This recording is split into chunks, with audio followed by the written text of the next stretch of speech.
Hi class, I'm Stephanie. I'll be talking to you about lifelong learning today. By the end of this presentation, you'll be able to understand the importance and influence of lifelong learning. The influence of lifelong learning in nursing.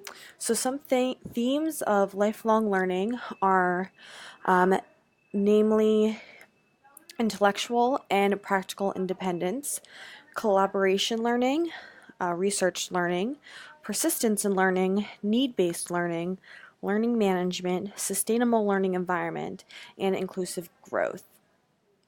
So all of those things have to deal with lifelong learning, what it entails, everything that kind of you need for lifelong learning.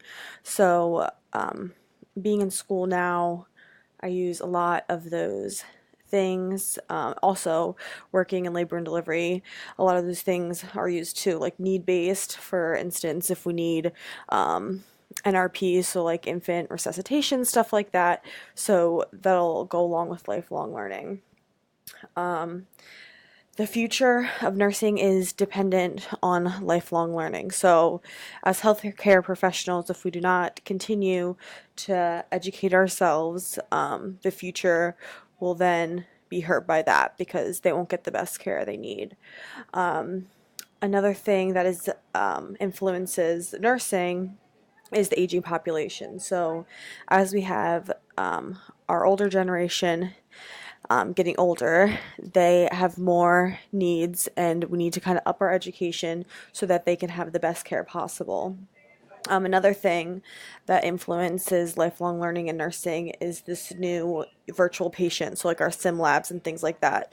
That lets us get a hands-on experience without really hurting anybody, not real consequences, kind of just a really safe learning environment.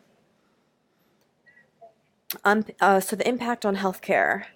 Lifelong learning helps us promote and advocate the resources we have. So with lifelong learning, we learn more about what we have and how we can help our patients with what we have, whether it be support groups or resources in the community, or even someone like a lactation consultant for us at Women's and Babies. That can help our patients have the best outcomes. The safety of our patients also is dependent on us learning new information, new guidelines, making sure we read up on our protocols to make sure we're doing the best for our patients. And then better care for patients because individuals can work as a team. So we take all of our knowledge between the healthcare team, the nurses, the doctors, the pharmacists. Everybody can work together, use their knowledge to make one cohesive idea and plan of care for the patient, the individual patient. And patients have a more complex health history than ever before. Like I was saying with the aging population, everybody is unique, and they have individual needs. They might have, diabetes, hypertension, chronic heart failure, and all kinds of stuff. So they need a more complex plan of care instead of just the normal order set for hypertension. They need the healthcare team, like I said before, to work together to make a more complex plan of care for that individual patient.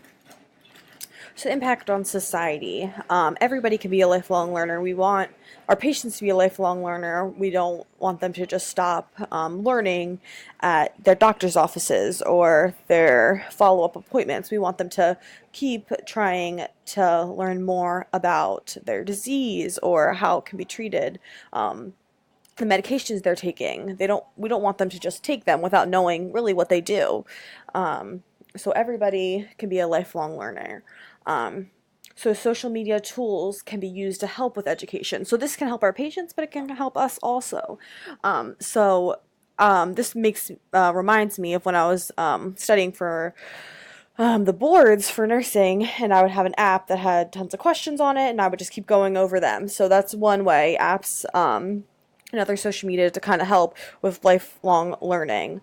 So some things that can also impact society is okay, all these people, we want to be lifelong learners, but there's some things that can stop us and kind of inhibit us from being those lifelong learners because we don't have that much time. I mean, working and going to school and having a family and all this stuff, there's not as much time for lifelong learning. So it'll be different, I guess, when we're not in school anymore, but still we'll have to do classes and um, stay certified and all those things to help our patients.